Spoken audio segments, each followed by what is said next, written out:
Welcome to tonight's Lyon Cohen Symposium. Tonight's theme is the ethics of artificial intelligence, and we are all in for a treat with this amazing group of speakers. For those of you whom I don't know, my name is David Scott, and I serve as Congregation Beth Israel's Director of Lifelong Learning and Engagement. On behalf of our Senior Rabbi, David Lyon, who is also a member of our panel tonight, our Senior Associate Rabbi, Adrian Scott, Cantor Kenneth Feibush, Richard Kaplan, President of our Board of Trustees, and our entire board and staff of the congregation, we welcome you. We especially welcome our own Ellen Cohen, former Mayor Pro Tem of the City of Houston, who was married to Lyon Cohen for 42 years. Thank you, Ellen. And thank you for your ongoing support of this event and for sharing Lyon's memory with us. May he continue to be a source of blessing and inspiration to us all. We hope you were able to complete the form that was made available via QR code on the screens to my left and right. You can also scan this QR code at your tables to complete the form and learn more about our panelists. Cards and pencils are available at your tables for your questions, and we'll be collecting them from you during the program for our panelists. I also want to thank Pam Kuttner, our executive director, and members of our staff. Absolutely.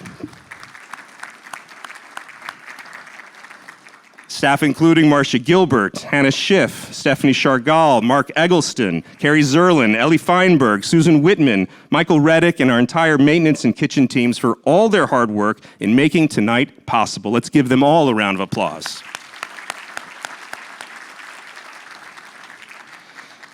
Tonight's event would not be possible without the incredible leadership of Lyon Cohen's daughter, Marcy Zlotnick, who chairs our steering committee and does so much work to prepare for these events each and every time. Marcy and Bob created the Lyon Cohen Fund for Jewish Business Ethics in Lyon's memory, and we're so grateful to you for your leadership and your generosity. Finally, I want to thank our host committee, chaired by Bobby Lapin and Warren Rich this year, for their incredible commitment to this event and for serving as table hosts for this evening. Please join me in thanking them and all our host committee members and table sponsors.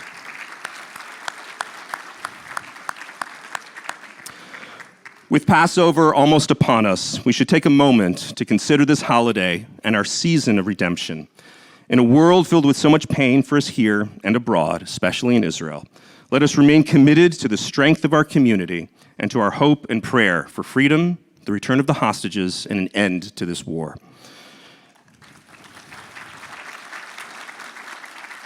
It's now my pleasure to invite Marcy Zlotnick and Ellen Cohen to the podium. Thank you, everybody, for being here.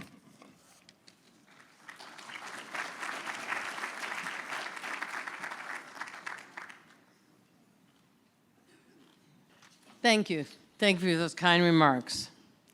Thank you all for joining us here tonight, and special thank you to my daughter and son-in-law, Marcy and Bob Zlotnick, who established this yearly $5,000 scholarship in my late husband, Lyon Cohen's name. Lyon was a fighter battling cancer for over 18 years. He was an optimist, a man of deep spiritual values, and his ethics were above reproach. Our recipient shares many of those same qualities, as well as intellectual curiosity. He will graduate from Swarthmore in 2025 in global studies and is fluent in German, French, and a member of the National Latin Honor Society. I lived in Montreal for 18 years. I still can't speak French. He has or is serving on Swarthmore's independent newspaper, vice president of the College Quiz Bowl, a Meals on Wheels volunteer, and an intern with the Association for Diplomatic Studies, along with numerous other activities. Unfortunately, Ethan Pintar, a young man of enormous talents, is not here tonight, and this should not surprise you, as he is doing a year abroad in Amman, Jordan, because he felt it was really important to learn Arabic. Accepting on Ethan's behalf are his parents, Yvette and Peter. Please join me.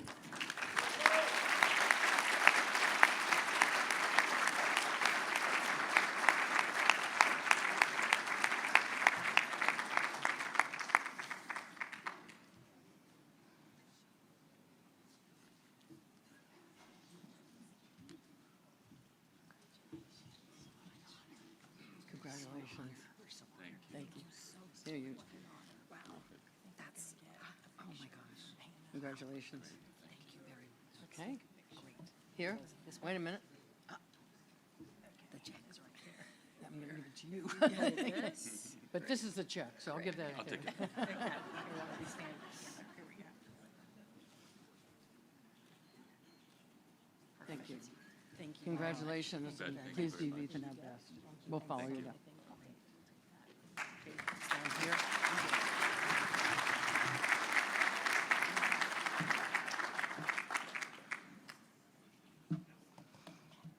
Good evening. Thank you all for coming tonight. What an amazing turnout. I couldn't be more thrilled. As you are aware, none of this could be possible without the help of some key players.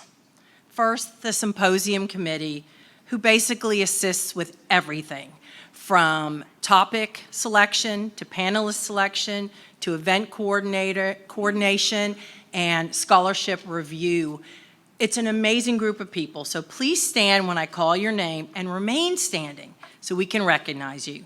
David Scott, Bobby Lapin, Phyllis Cohen, Anita Gaylor, Daniel Gerber, Warren Rich, I know you all here, so stand up, Matt Zlotnick, Elizabeth Cohn, Les Fox, Ed Septimus, Hannah Schiff, and Stephanie Robertson. Thank you so much for your hard work.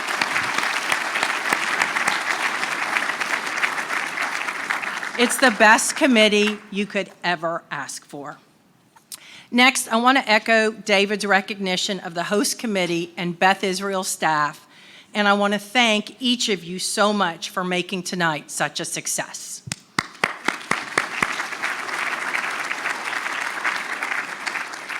And last but certainly not least, I want to thank Rabbi Lyon, Peter Stone, Dwight Silverman, and Elizabeth Cohn for their time and their effort, but most importantly for their candor and their willingness to share their views. And I think you all will be absolutely thrilled and impressed with the discussion you're going to hear tonight. My father would have loved the topic of AI. I can just picture him sitting at the Friday night Shabbat dinner asking, who will ensure AI technology is developed and used responsibly? All of us would just kind of sit around and look and go, I don't know, and kind of throw out some different answers. And he would love to sit there and play devil's advocate with every single thing he heard with a huge smile on his face. He loved intelligent, ethical discussion. He'd be thrilled tonight. So what is artificial intelligence, or AI? It's the algorithms. It's the programs that make computer systems capable of performing complex tasks that historically only humans could do, such as reasoning, making decisions, or solving problems. AI has created amazing opportunities, from being able to diagnose illnesses in warp speed to reducing the cost of manufacturing through automated tasks.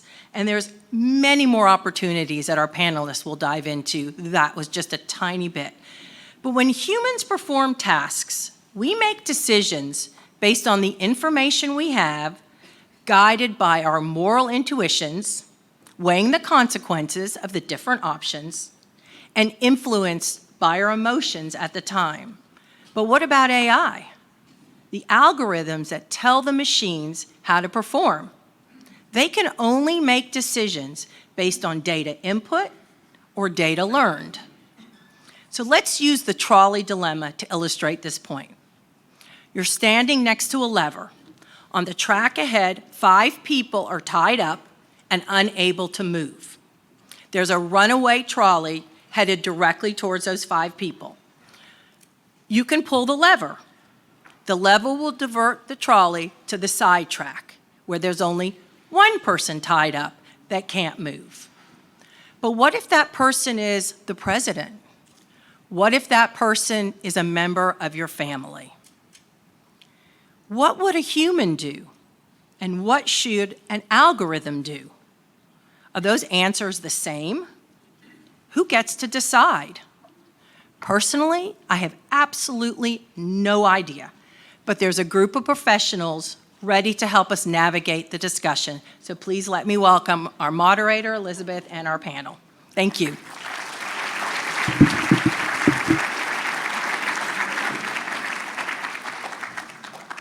So first of all, congratulations to the Pintar family. I've known Ethan for a long time. He is an extraordinary young man. And thank you, Marcy, for that wonderful introduction. We're going to have some fun before we get into the panel. So if I can direct your attention to the screens. Today, we're going to go ahead and open up ChatGPT. ChatGPT is generative AI. It is only one form of AI, and you're going to learn more about AI in a few minutes. But today, I'm really interested in hearing about William Shakespeare. So I'm going to ask the ChatGPT, which is OpenAI, can you please list William Shakespeare's histories? It's going to have 10 of them, I think. Super. Now, we know that large language models are very good at translation. So let's ask ChatGPT, can you please translate this list to Hebrew?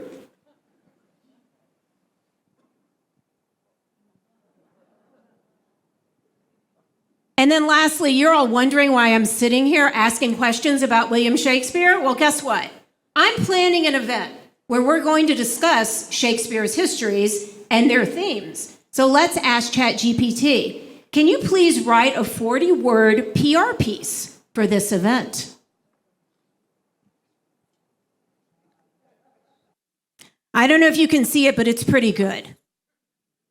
Okay, I hope you're all amazed. So let's dive right in with these extraordinary panelists. Artificial intelligence has been a concept in science and technology for decades, but its applications seem more pervasive than ever. Let's start with you, Peter. How would you explain AI to someone unfamiliar with the technology, what it is, and how does what we're seeing today differ from its earlier forms? Great, thanks. Yeah, so first of all, it's a pleasure to be here, and thanks everybody for being here to listen. So artificial intelligence is very difficult to define.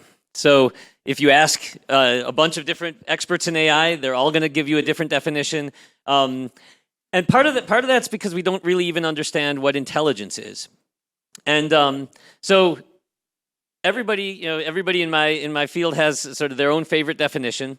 Mine actually comes from the 100-year study on artificial intelligence, and this is a document that I was on a group of people who helped draft this a few years ago. It's a longitudinal study that's coming out with reports every 5 years. If you are not familiar with AI, that's actually my biggest recommendation, is go to the 100-year study because it was written for a broad audience. It's very accessible. But I actually pulled up the definition. This was a group of people who argues over every single word, so I want to make sure I get the words right here. But there's a lot to get from this definition. It's that artificial intelligence is a science and a set of computational technologies that are inspired by, but typically operate quite differently from, the ways people use their nervous systems and bodies to sense, learn, reason, and take action. So the beginning of that was that artificial intelligence is a science and a collection of technologies. Just starting there, if you go to a bunch of different universities around the country, you'll find that artificial intelligence sort of lives in computer science departments, and some of those are in schools of engineering, and some of those are in colleges of natural science. And there's not really any consistency. And that's because it is, AI and computer science as a whole is sort of both of these things. There's the scientific aspect of artificial intelligence, which is, can we understand what is the nature of intelligence by building artifacts that are exhibiting intelligence? And I see this as one of the three biggest questions, scientific questions of our day. My colleague, people sometimes say, how did the universe begin? How did life on Earth begin? And what's the nature of intelligence? And there's of course religious answers to these, and there's scientific answers to these. But these, from a scientific perspective, these are all open questions. And And so, how do we get at this? We see that there are people with brains doing intelligent things, but we have no idea yet how this is working. And so when I was an undergraduate, I was trying to get at this question. I was trying to decide, should I go into neuroscience? Should I go into psychology? These are different, sort of ways of getting at this question. And computer science or AI was the one of can we understand intelligence by trying to build artifacts? In the same way that we, try to understand flight by building airplanes. They don't work the same way as birds. So that's the scientific side, and then there's the engineering side, which is actually building these artifacts. And that's where it's important to say that it's a collection of technologies. These days, people think of ChatGPT as the sort of shining example of artificial intelligence, but the field's been around for 75 years now. The term was coined in the 1950s at a conference in Dartmouth, and there's a whole bunch of different paradigms that have emerged over the years, from symbolic reasoning to probabilistic modeling, and to neural networks. And the capabilities of today's models are really astonishing, as we saw in the demonstrations. But we're still not yet close, from my perspective, to creating artifacts that are as fully competent and fully capable as the human brain. We still are just scratching the surface of this question: what is intelligence? And so, I could go on, but this is, I think, the best way to think of it is it's the science and the collection of technologies of understanding intelligence. So everyone's got that now, right? You're experts? We're good. Okay, so Peter, one thing I do want to touch on before we move on to our next topic is, that was fantastic, and I really appreciated it. Why are we here today discussing the ethics of AI? Yeah, that's also a fantastic question. When I was a graduate student 30 years ago or so, computer scientists learned computer science, and that was it. And and those of us working on artificial intelligence were trying to make computers intelligent. It's in these past few years that we've really gotten to a point where these technologies are being used in the world at a scale that's never happened before. And I think that one way to appreciate this, the Model T Ford was invented in 1908. And that's sort of what made cars widespread in society. And it took more than 50 years to get to 100 million cars on the road.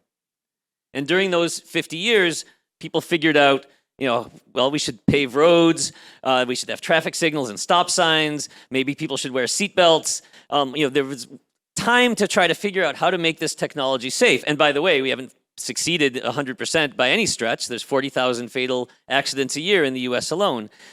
ChatGPT was launched a year and a few months ago and got to 100 million users in less than a month. And so the sort of widespread impact and distribution of this technology, the number of people it's touching, is happening at unprecedented speeds.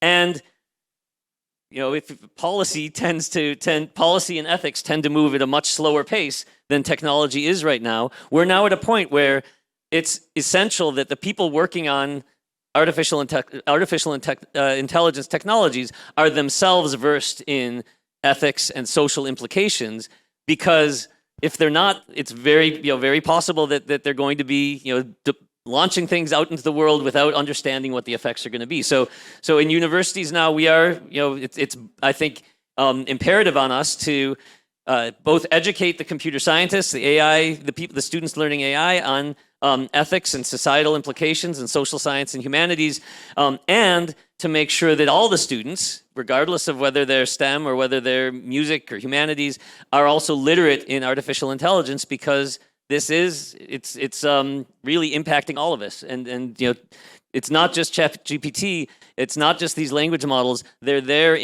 behind many, many different technologies in your lives. That was just excellent, and thank you for that. So, Rabbi, let's put a Jewish spin on it.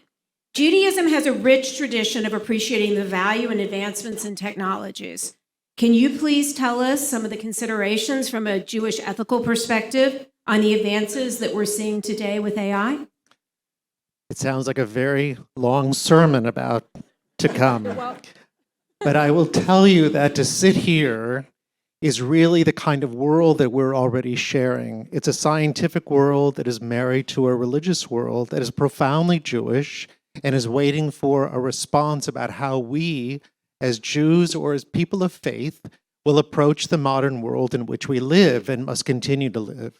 But it strikes me as odd that we continue to take a scroll from the Holy Ark and open it as we do, and with a hand read the Hebrew letters. And I'm sitting here watching Peter and Dwight with their cell phones reading everything they need to. So we've come a long way, but it's really not the very first time that we've ever had to address the issue of our faith tradition and the advent of technology. So even the written Torah itself gave way to many commentaries, and the commentaries were called the oral Torah. And the oral Torah was ultimately written down, because if we didn't write it down, we would have lost it forever. And the question was raised then, should we write down an oral commentary which might actually threaten the authority of the original Torah?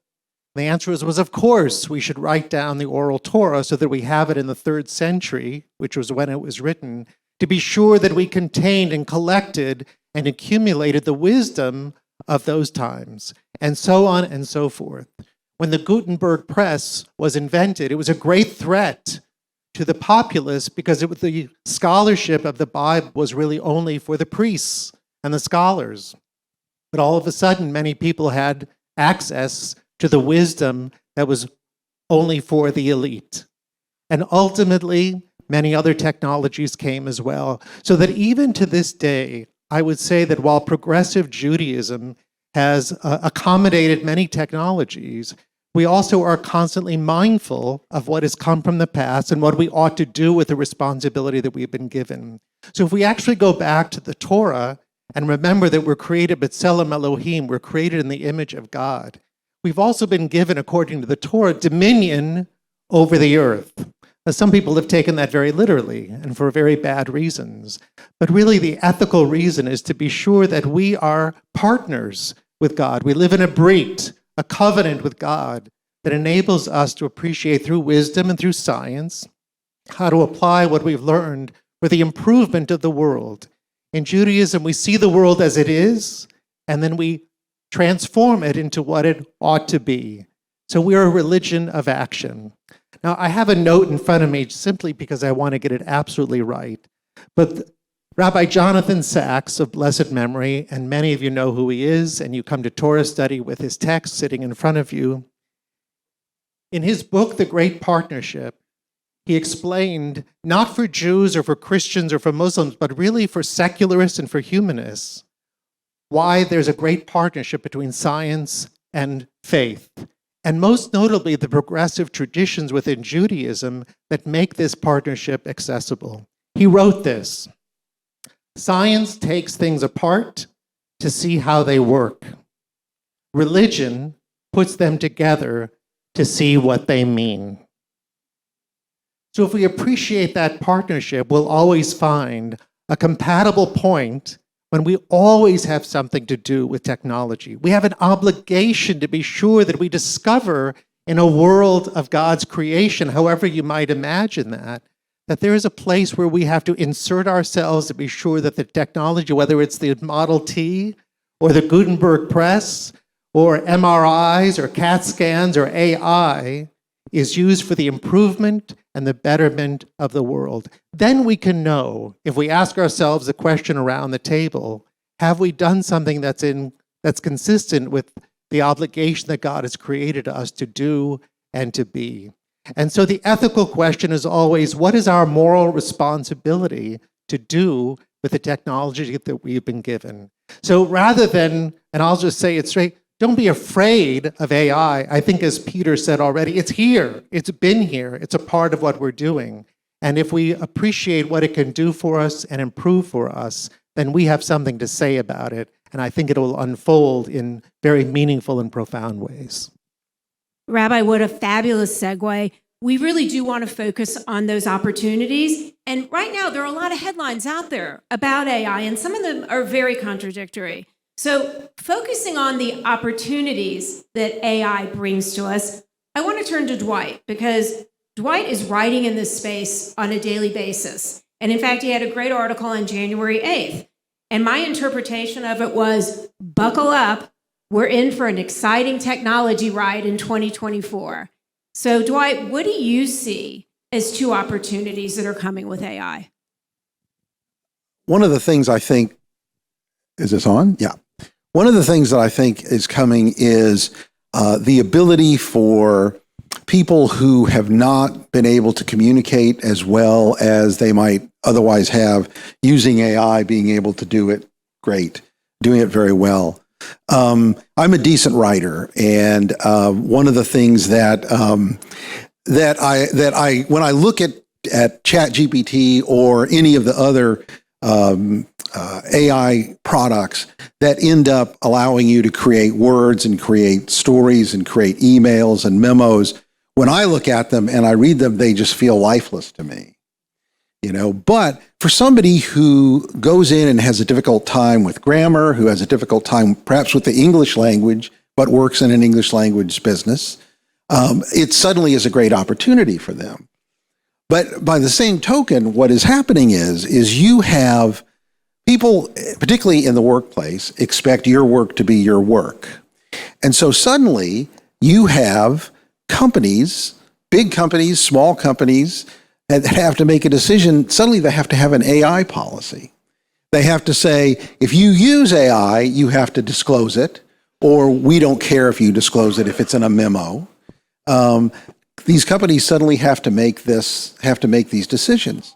I think you're also going to see it really take off in entertainment. And as we saw over last year and earlier this year, the writers and actors strike.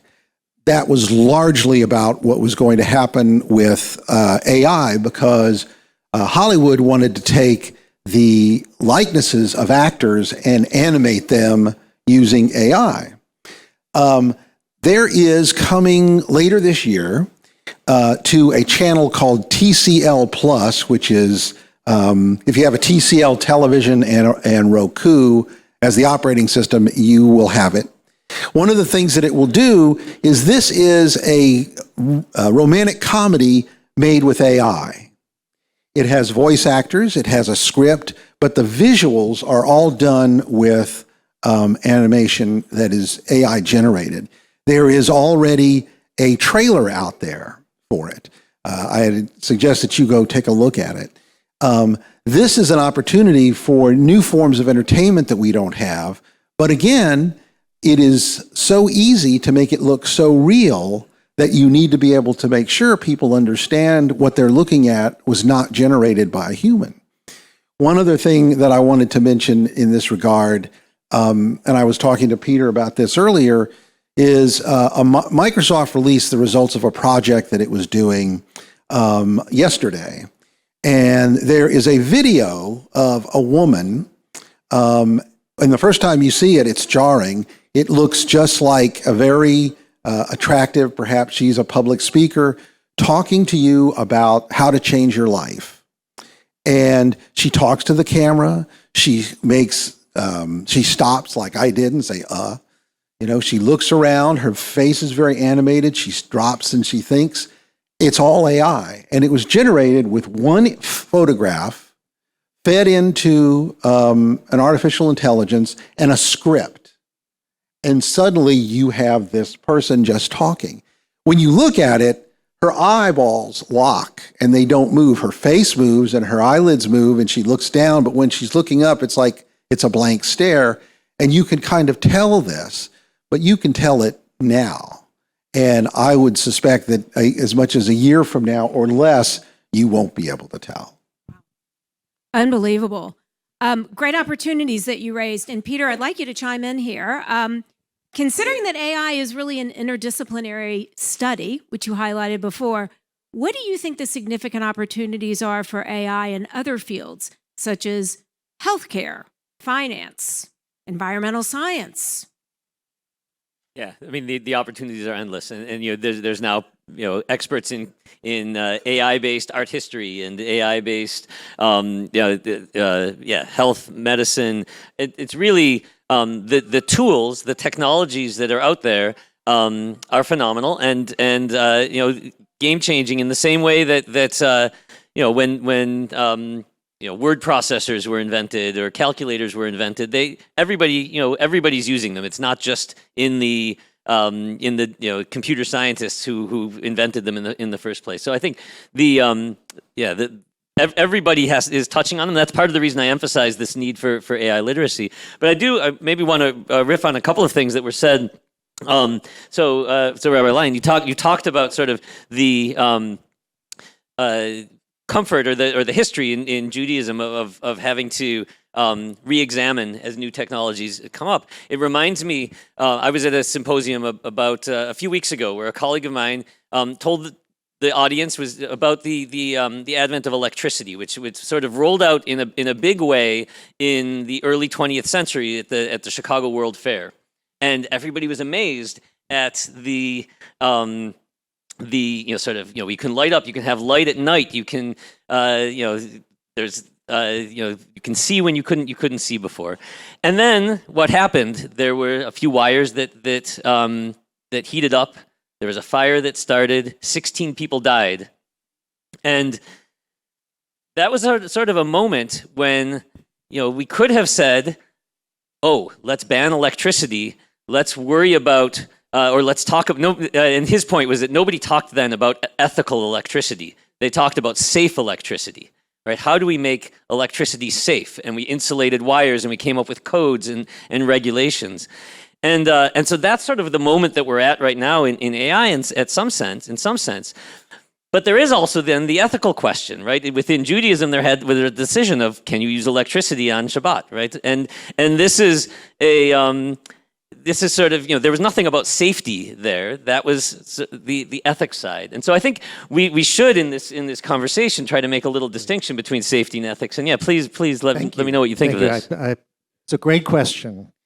And the truth is that I would say that Reform Judaism is particularly nimble enough to respond to many technologies as they emerge. But it doesn't mean that only Reform Judaism has greater access or greater answers as technology forces us to change more quickly than other technologies. The question, and I've said it many times in my congregation, the question regarding any mitzvah, any commandment, first of all, any mitzvah is always for the good. There's no mitzvah. It might be a negative mitzvah, but it's not for something evil. Every mitzvah is a commandment that responds to our covenant that we make with God every single day. But the question we ask ourselves is not, will I observe it? So if you're an observant Jew, will I keep the Sabbath? Or if you're a Reformed Jew, will I keep the Sabbath? The answer could be no, and that's not acceptable. The question is how? How will I keep the Sabbath? How will I regard AI? How will I regard any technology, whether it's electricity or the oil lamp or gas or electric cars today and all of it? The question that's incumbent upon us is that we have to engage and participate in the world in which we live, not by excluding ourselves, by saying, no, not for me, but rather how will I step in and engage? And then we begin to arrive at answers that allow us to take the responsibility that is always ours, to be sure that whatever we discover in a world of extraordinary resources, call it God created or the Big Bang or however it came to be, it's still we who have to make an ethical choice about how to engage it.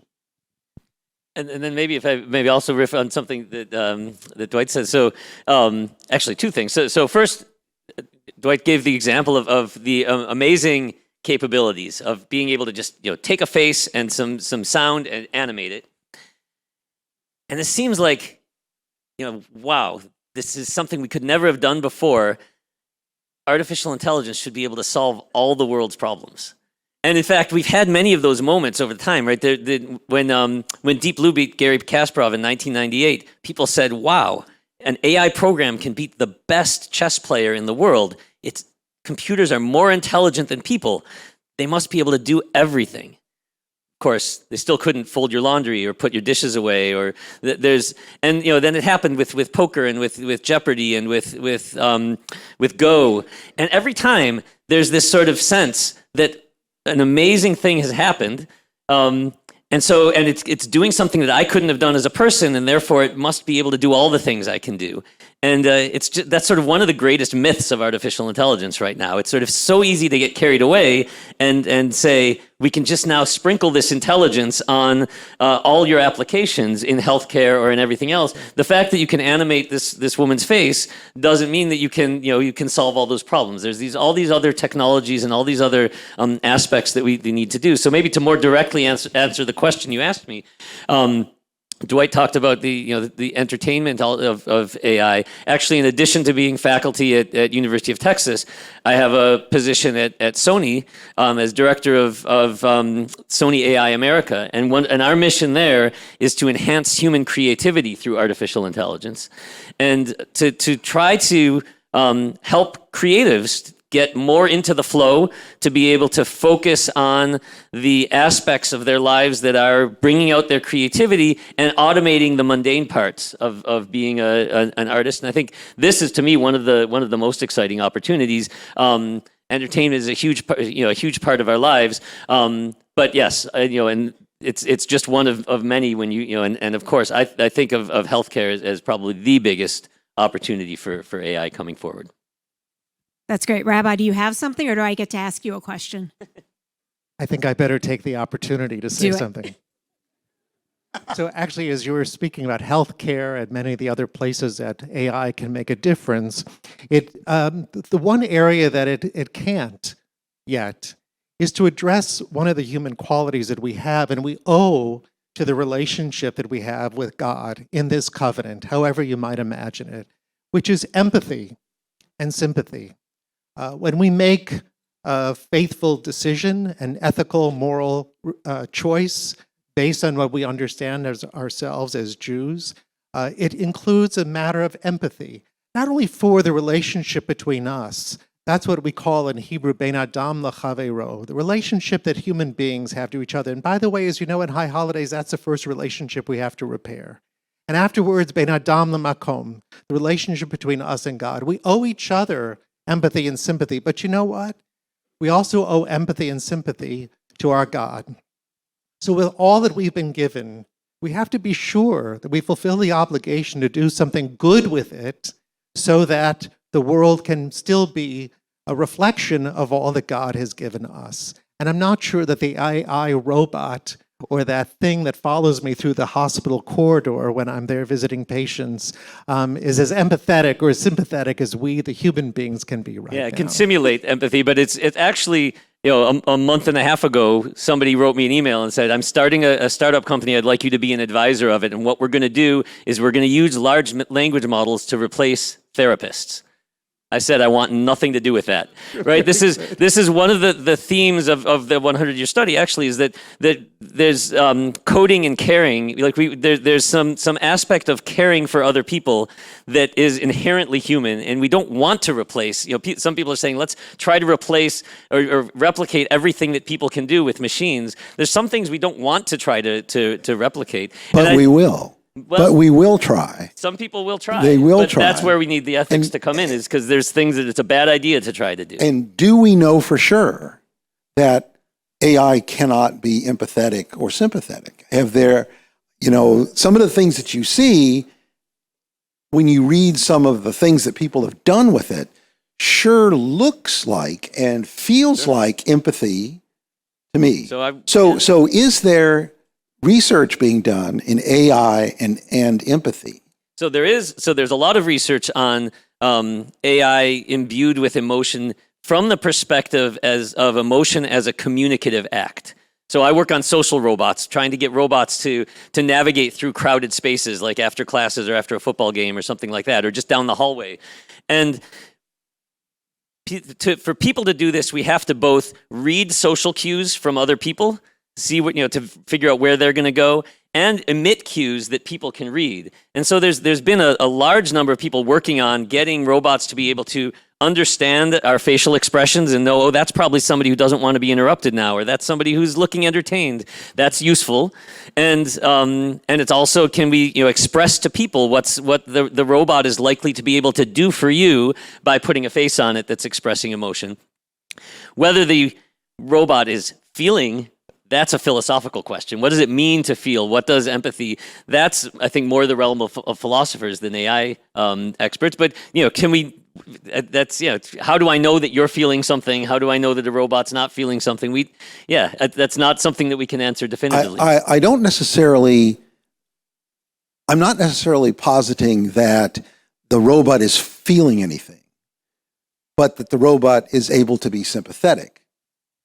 So what do you mean? What does it mean to be? How do we know? What's your test for whether the robot is being sympathetic? In any interaction with a human, or in any interaction involving emotion, if you get a response that feels sympathetic and empathetic, does it matter if it came from an algorithm that was correctly done, or if it actually helps the person in the way they feel, and they feel someone has empathized and sympathized with them, even though it's an AI, does that matter?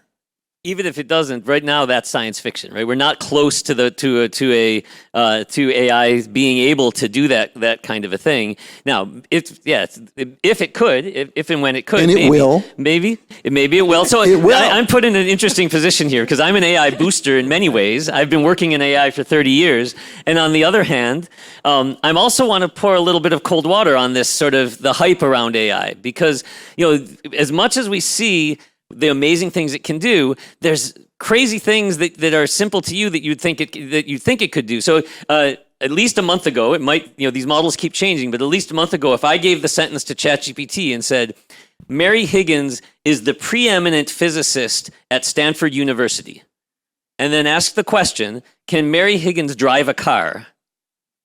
The large language model would say, I don't know. I don't know how old Mary Higgins is. Maybe she's 21, maybe she's not, maybe she's 18. This is an obvious answer to everybody, to us. So there's any kind of sort of this reasoning, these sort of multi-step reasoning that are required. You can very easily uncover these lack of abilities, and so. They're sort of memorizers, but they're not reasoners. And so, you say, would it matter if we can get to an AI agent or a robot that can exhibit all of the empathy of a human caretaker?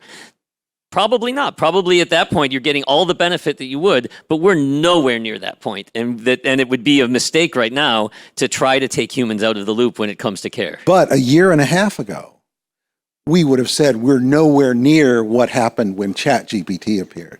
So what I'm saying is that I am not surprised by anything anymore with any of this. So I would jump in and say from the 3rd century, in the Mishnah, it says that it is one thing to be loved, it is another thing to know that you are loved, which is a loose translation of a text in the Mishnah, which says that it's one thing to be loved, we know that we are, but to know the source of that love is to mean that human beings alone, not our dogs or our cats that we love and adore, human beings alone know that the source of their creation, that is God, loves them. Only human beings can be conscious of that. And as we're conscious of that, it develops into our sense of empathy and sympathy. And again, the AI, however, Dwight, I'm excited about your enthusiasm and optimism about where it can go, and I feel tempered by Peter's analysis of where it is and where it might not go. But I really think that our human model is unique, and I'm not sure that it can be completely duplicated the way that science suggests that it can be. To be aware of something larger than ourselves is a unique human experience. I would also say that, and thank you for those wise words. But I would also, say, I've been surprised over and over during my career. I was shocked when AlphaGo beat Lee Sedol. That was supposed to be 25 or 30 years in the future. We saw it coming a little bit when Deep Blue beat Garry Kasparov. I was amazed when Watson beat Ken Jennings at Jeopardy. And then, these are just the competition ones. There's also the being able to read a radiology, photographs that radiologists were reading. There's tons of times when we've been surprised, but the tendency has always been to extrapolate too aggressively and to say, once we see that surprise, once we've been surprised, if it can do that, it can do everything. And over the course of the history of artificial intelligence, we've had many of these ups. This sort of, it was in the 1980s when everybody thought expert systems was going to solve all the world's problems. And there was a program called MySyn that was sort of simulating a doctor. And people said, if you can do that, we're going to not need doctors in the next few years. My whole career, people have been saying that all the cars on the road will be autonomous in just 5 years. It's always 5 years in the future, and it's still 5 years in the future. So there's some things that just because we have that surprise, people just overhype it, and then we end up having what's called an AI winter. So when I started as a graduate student in the early 1990s, people were asking me, why are you going into artificial intelligence? Everybody knows that it had its day and it's a failure. It's not going to work. The 80s was the heyday, and now there's nothing to learn from that. I got into it to try to understand intelligence, not for to build a startup company, but it was. It was a really dry time. It was hard to get funding. There weren't that many people working on it. The conferences were small. And there have been a number of these cycles. And they're always driven by these surprising events that people sort of over-extrapolate from. And so part of my goal here is to also tell people to calm down a little, because the bigger the hype, the bigger we overhype, the bigger the valley of disappointment that comes afterwards. And really, if you look at the progress of artificial intelligence over 75 years, it's like many other technologies and sciences. There's been large, steady progress that's been largely, incremental and gradual. But then there have been these landmarks when just enough computation and enough data and the right problem come together that you get this big, public-facing result that drives the expectations. And so this is my reaction to the surprise. I think it is fantastic and it's surprising, but still doesn't mean that the problems that remain are going to be easy to solve. And I want to be clear that I'm not enthusiastic about therapists being replaced by AI. My wife is a therapist, so she likes doing what she does. But I guess I'm being fatalistic. I have been covering technology since the 1980s, and I've seen some things, and I've not seen anything like this before. And I know what you're talking about the AI winter, but I think this is different. And so I'm not being enthusiastic about it. I think I'm being fatalistic. I think that there's an inevitability here. When you get to the point where you have the people who are creating it writing a letter saying maybe we should stop, and then of course nobody stops. Maybe we should stop and rethink it, and nobody stops. And essentially it is moving faster and faster because the AI begets the AI. I mean, I'm not going to say the singularity, right? I didn't want to say the singularity, but AI can code. I mean, that's not far from the singularity, right? Because that's how you create it. So again, I don't want to say I'm enthusiastic about it, but I think it's fatalistic. And like I said, a year from now, that video that I saw, you'll be able to look at that and it'll be almost impossible to tell. As people always say, that's the worst it's ever going to be from now on, right? It's only going to get better. But the fatalistic aspect is part of the reason for these sort of disillusionment with AI also that happens historically is not that it goes away, right? The capabilities that are here are still going to always be here. It's never going to get worse. But often people come to realize, well, but it's not really replicating. It's not doing all the things that people can do. There's all these things we can do. And the things that used to be called AI, they keep existing, but they stop being called AI, right? The expert systems from the 1980s, they're still around. They're in your dishwasher deciding, whether to make the water hotter or colder, or when, they're in your microwave when you press hit a potato, heat the potato. These are essentially expert systems. When I was a graduate student, it was a main study to try to get computers to understand your phone number or credit card number when you spoke it into the phone using hidden Markov models, one of an AI technology. But now people don't consider that AI anymore because it's commonplace technology. I think what's going to happen is that today's elementary school children who are growing up with ChatGPT are going to not think of this as AI anymore, and it's sort of what have you done for us lately is the so people sometimes say when computers can't do it yet, it's artificial intelligence. Once computers can do it, it's engineering, and I think that's sort of where we're gonna go with this. There will still be those problems that we can't solve. So let's take it back to the ethical thing for just a minute, because you've brought up great things. There is this efficiency, and it's got this friction that's out there. What role should society play in the ethics of AI? And Rabbi, I'm really interested because free will is a big thing in Judaism. So how do we put all of this together in a big mixing bowl? Right. So free will is a big thing, and it takes us back again hundreds and hundreds of years.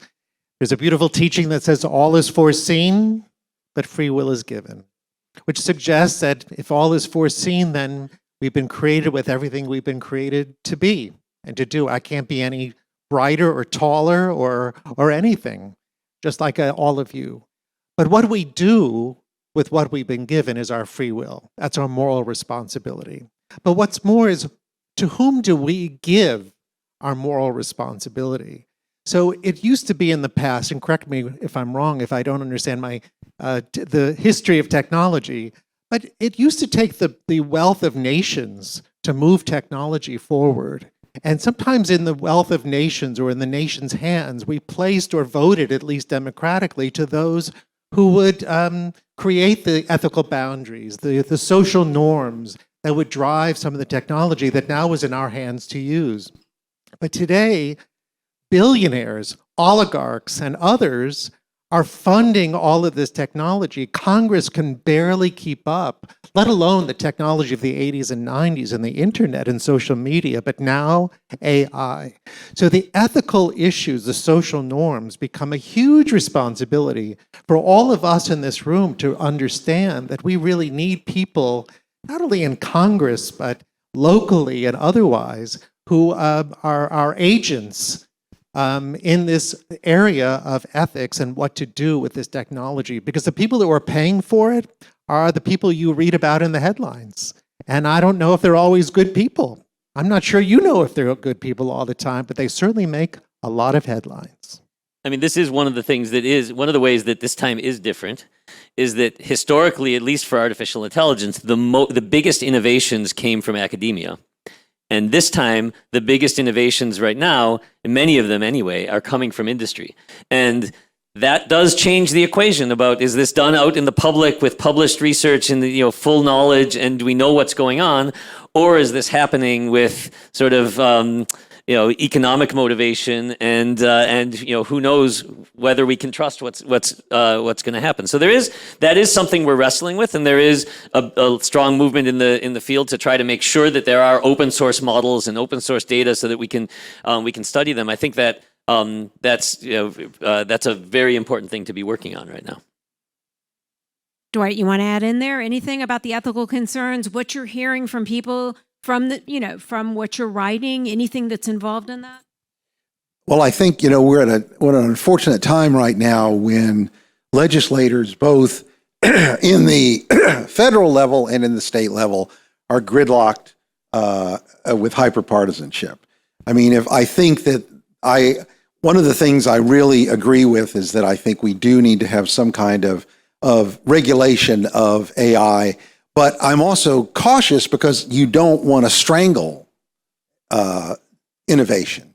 A lot of people look at what happened on the positive side with the internet, which has totally changed society, and you could argue that it has totally ruined aspects of society.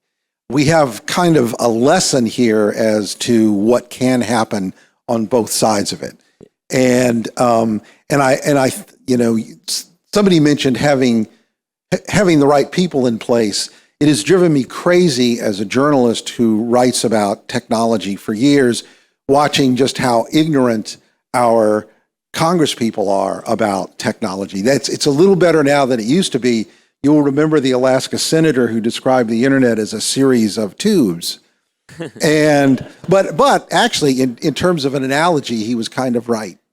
But, you need to, increasingly, we need to have people who understand this being part of our leadership group and who are willing to step forward and say, and thoughtfully and in a way that doesn't strangle it, say, we need to think about this before we go forward.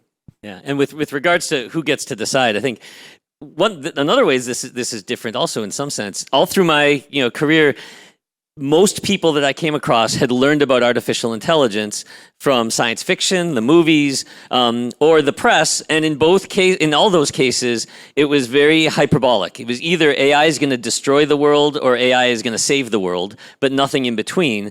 One thing I'm actually pleased about is that there's a lot more nuance in the especially in the press now, but also in popular culture in the media. We have people like Dwight who are able to interpret and to give sort of the more balanced view. And I find that the level of sort of discourse and education about artificial intelligence in the general public is much higher now. And I think that's also happening among policymakers. And one thing we're doing at University of Texas is this year, earlier, we launched the country's first online master's in artificial intelligence that's able to educate hundreds already. I think there's 800 students now, and it's set to scale up to thousands of students because we just need more people in policymaking positions in government, not just computer scientists and programmers, but people all through society who are literate and educated in artificial intelligence. And so we're trying to do that so that the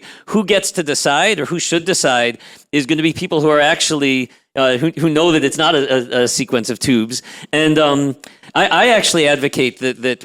And this is also the reason we need to educate the computer scientists to identify where in the program are those hooks, those ethical decisions that shouldn't be made by the programmer, but should be made by society. So, what are the decisions of an autonomous car that should be built in?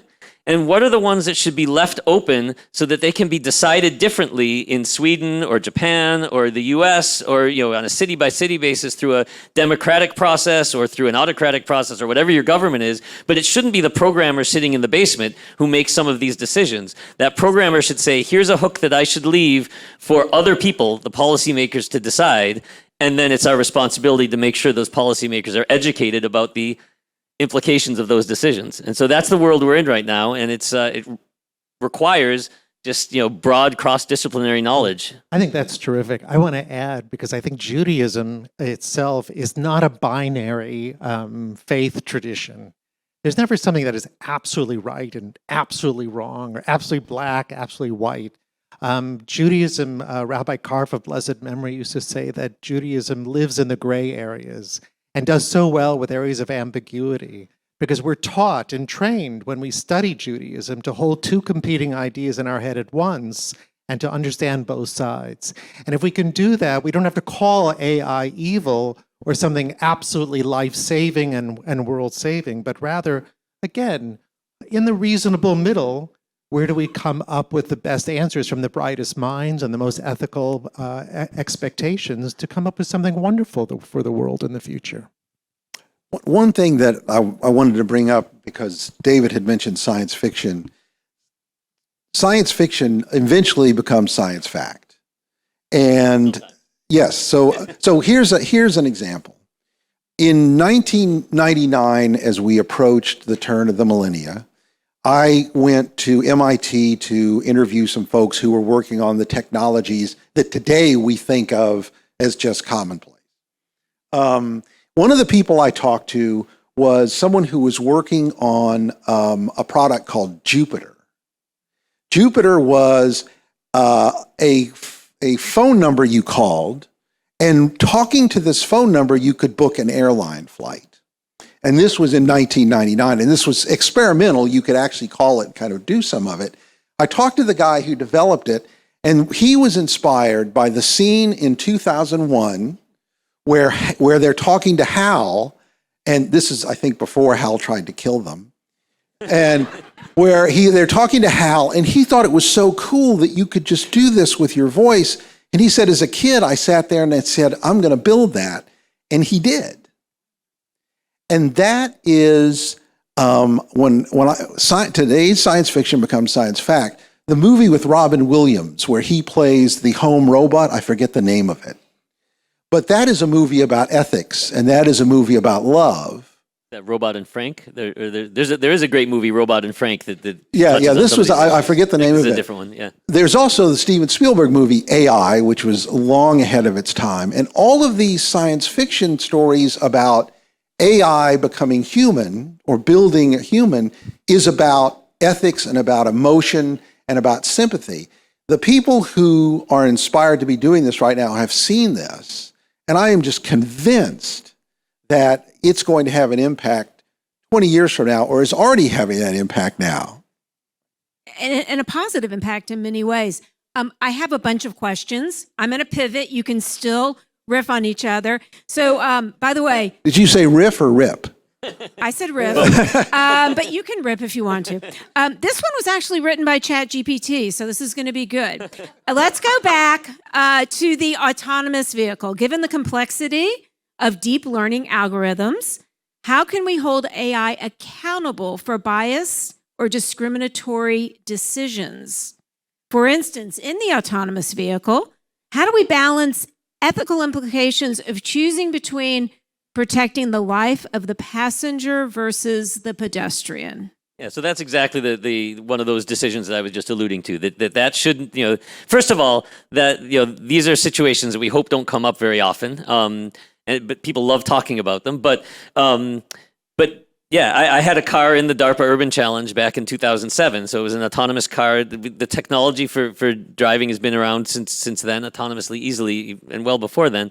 But part of the reason that they're not everywhere is because we're still not, there's still these difficult decisions. It's the public's acceptance, and it's the trust in the machines rather than the ability to drive on the roads that are really holding things back. And these are difficult questions. It's these are questions that have to be answered by the insurance industry. Whose fault is it? Who has to pay for it if there's a problem?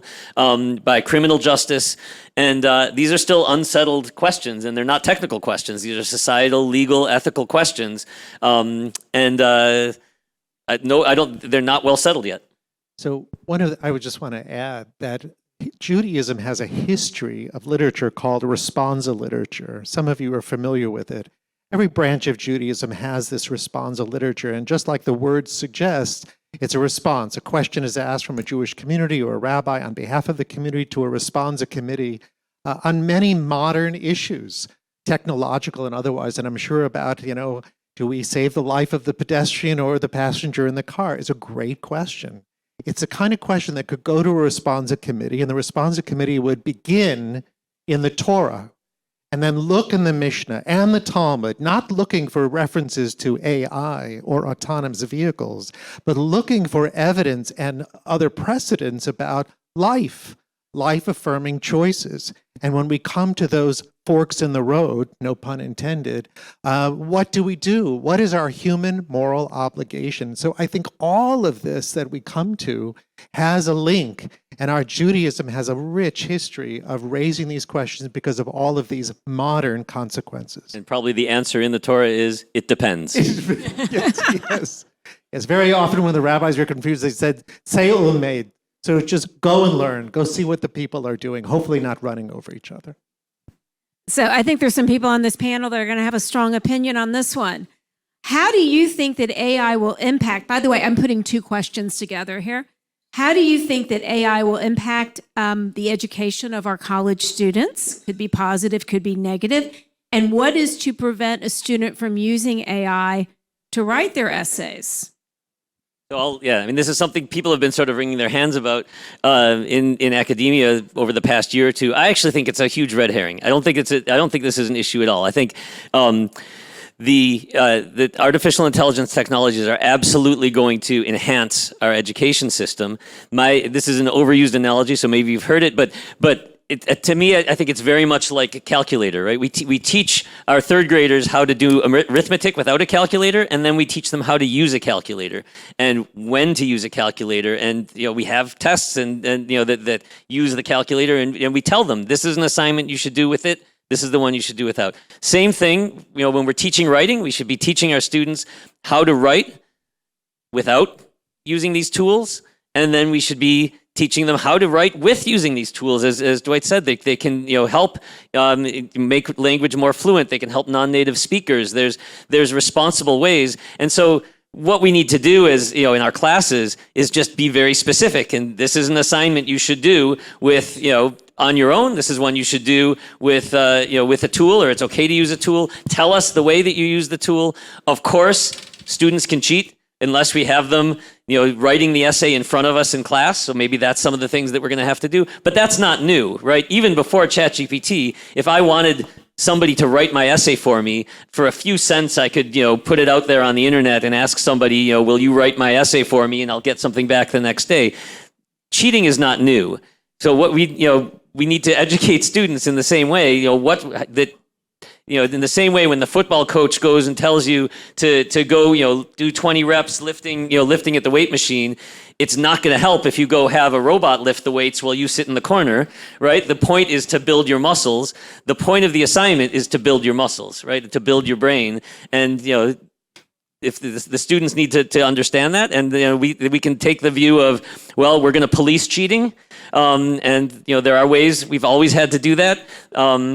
Or we can take the view that we're going to, let the students cheat if they want to. They're only hurting themselves. But again, I don't think this is because of AI. This is something that's been there for years and decades. I taught a couple of journalism classes at University of Houston over a few years, and I had an instance where somebody plagiarized, unfortunately, and they were not a very good writer, and suddenly they were. And I think, and having worked a lot with AI in writing, you can tell it's good, but it's like there's no soul there. And so I think it's fairly easy for a astute professor to tell what's going on, particularly if it's a writing class. But I think one of the things that has happened is that there is a whole new class of job, somebody who does AI prompts to build things. There is an AI. There's now a field of computer science, of coding, where instead of being a coder, you write the prompt well enough to generate the code, and that's a different job. It's just created a different thing.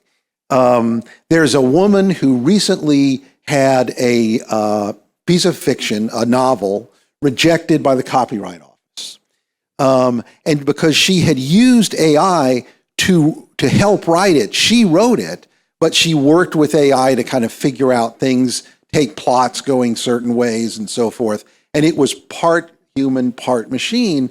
And she appealed it to the Copyright Office. And ultimately, they said, okay, so it's a goal line that's going to be moving back and forth for a while, but there is skill involved there. And what we should do is teach that skill. Yeah, and ultimately, we're cheating our students, I think, today if we don't embrace the use of these technologies. This is another one that's not new. A lot of my colleagues have said, but AI is not going to be stealing everybody's jobs. People who know how to use AI are going to be stealing the jobs from people who don't know how to use AI. So it's incumbent on us to teach our students how to use these tools. It's expected in the workplace. It's going to be expected for the rest of their lives. And I don't think that's a bad thing. That's a good thing, and it's something that today's elementary school kids, it's going to be second nature, right? My kids were digital natives. Today's elementary schools, students are going to be sort of the AI natives or the large language model natives, and I think that's a good thing. So a big shift here, and I'm again putting two of these together, but I think they go very well. I think that one of the big concerns that is out there is that the AI and especially ChatGPT are accelerating anti-Semitism, accelerating racism. Because if the information that you put into the algorithms is anti-Semitic, is racist, there's an acceleration that happens. I'd love to hear some comments on that. So let me respond. You can handle the technology part of it. I will say that in every age, there's always been, because of the use of technology, somebody who will use it for the broadcast of anti-Semitism or other hate language and bigotry, etc. I think, again, we cannot give away our responsibility to be sure that what we see and hear and read is either real or not, whether it's true or not. So sometimes when we say the word that we have to be discriminating, it's not a negative thing. We must be discriminating and discerning about what we see and hear and understand. If just because it's on the screen in front of us or it shows up on TikTok or on our cell phones, we jump to the conclusion, well, if it's there, it must be everywhere.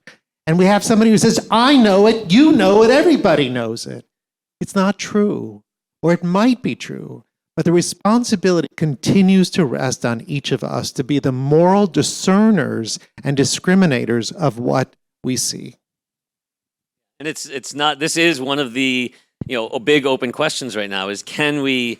People call it watermarking. Can we make it so that the output of an AI model is identifiable as an AI model? And people are working on this, but it's not possible. And so the other, right now, the only option is to legislate, to say that an AI system has to, that's impersonating a person or that's using a voice, has to declare, is this a real person or not?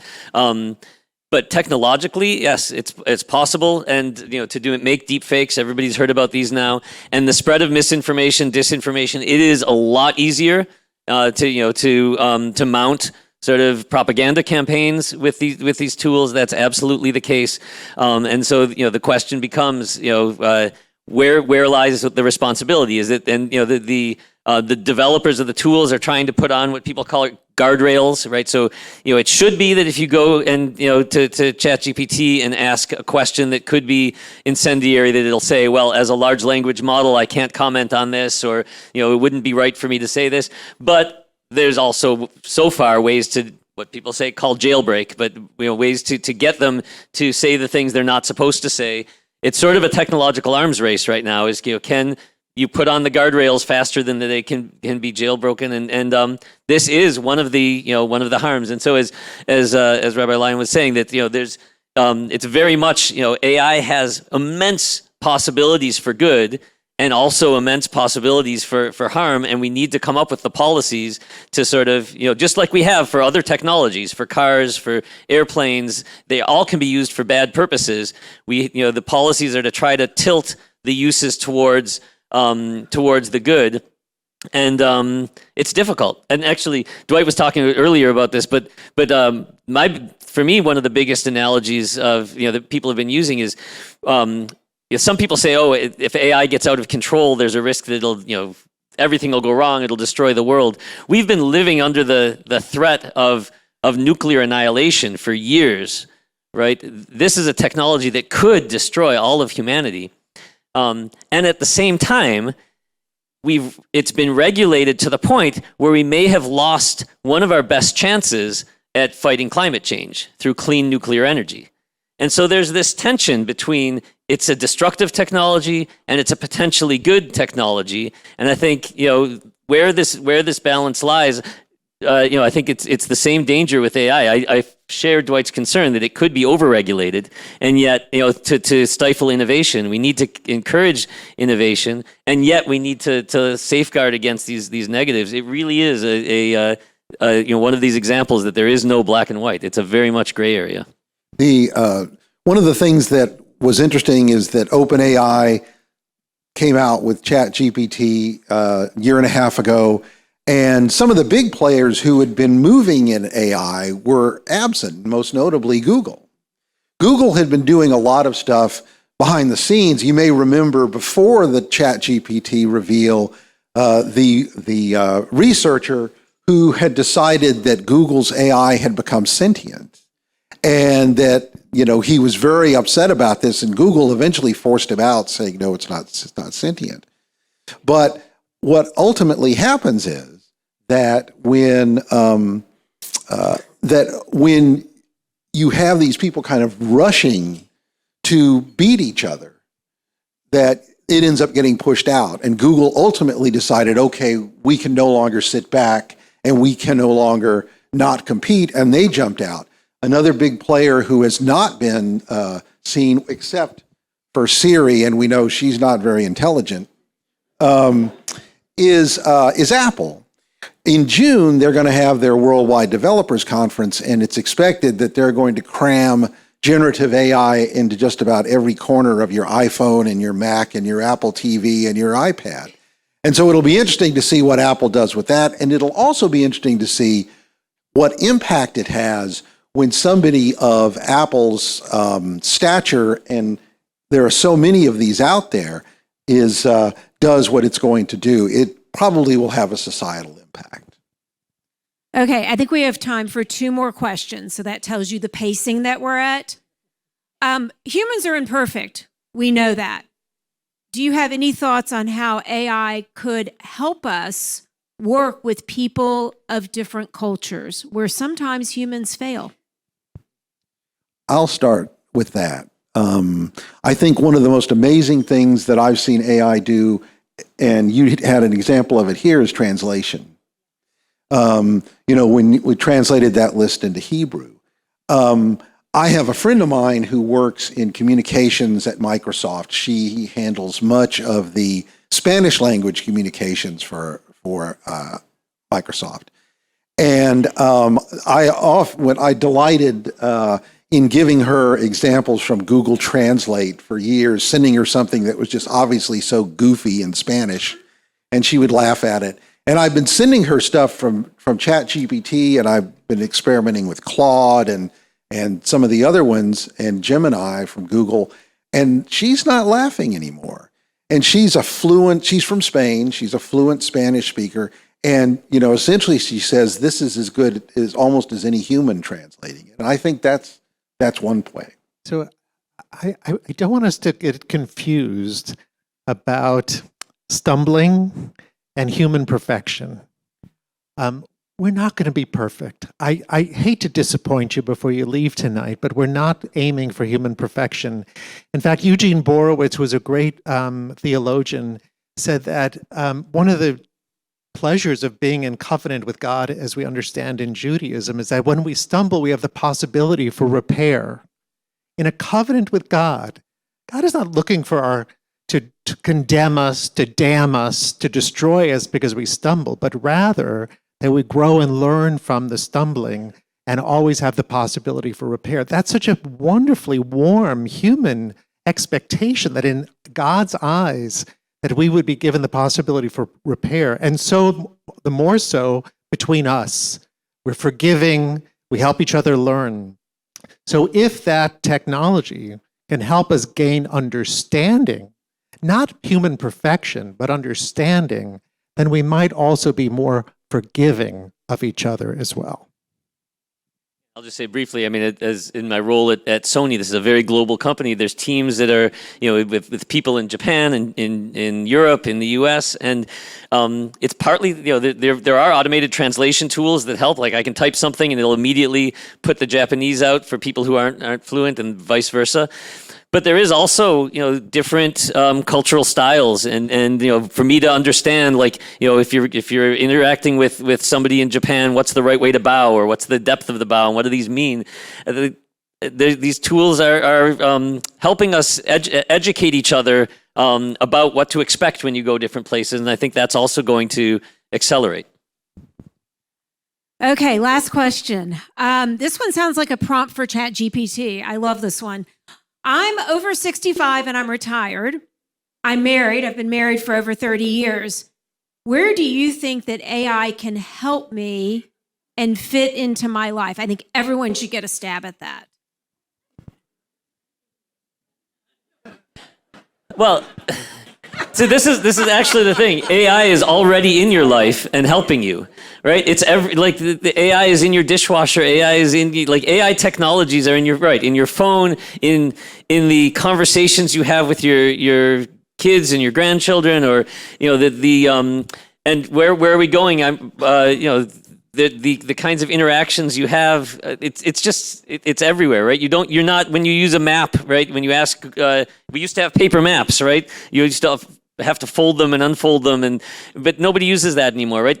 You don't think about it, but the AI technologies are just pervasive in your lives. And if you're over 65, if you think back to what your life was like when you were growing up, all of these changes, or many of these changes from that have changed our lifestyles so much, we sort of forget what life was like, right? I was growing up before we had a microwave, and now then I remember we got our first microwave, and that changed everything. And now you never look back. Or when our phones were tethered to the wall, and now I never and I had to dial this way or whatever. Like, these changes happen, and they just get embraced into your life, and you don't think of them as AI, but AI is there. AI technologies are helping you, and they're going to keep helping you in just ways you're not even thinking of. I would just say, as the Torah tells us so long ago, choose life. It's an exciting time to live. We don't know where it's going to take us, but if we participate, if we have something to say about it, we'll go along for a spectacular ride. We're living in a very exciting time. Scary. There's a lot of things that are raging in the world, but AI is here. I think it's exciting. I'll say one more, because I have one of my sons. His ambition. He's doing a PhD in artificial intelligence, but his goal is to create a bridge playing program that can beat the best humans. So maybe an AI, if you're over 65, an AI program can be your bridge partner. And, I'm 67 and I'm kind of retired. I'm not very good at it, but I'm retired. And one of the things that we've been able to do more is to travel. And we kind of have turned over a lot of our decision making to ChatGPT. We took a trip to Bryce Canyon last year, and we wanted to stay in a place that kind of was off the beaten path. And my wife, did some research using ChatGPT and came up with this wonderful little set of cabins south of the canyon. We didn't stay in a traditional motel, and it was wonderful. We probably would not have found this otherwise. The fact that one of the cabins appeared to have like bear claw marks on the door was just part of the adventure. So I would say use it the way, to start with, use it like you would use Google, and throw in as much information about yourself as you can and see what it comes back and tells you what you should do. You said it's a question they should ask ChatGPT. It was Absolutely. outlined like a ChatGPT prompt, I have to say. That's right. Well, thank you everyone this evening. Thank you for our wonderful panelists. Thank you to the Cohen and Zlotnick families. I've got 3 actions for you. You ready? Read what Dwight is writing. It's very good. Look for Peter's lectures on YouTube. They're phenomenal. Continue your education. And if you're not signed up to receive the e-newsletter from Congregation Beth Israel, please see someone tonight and you can learn about upcoming events. Thank you, everyone.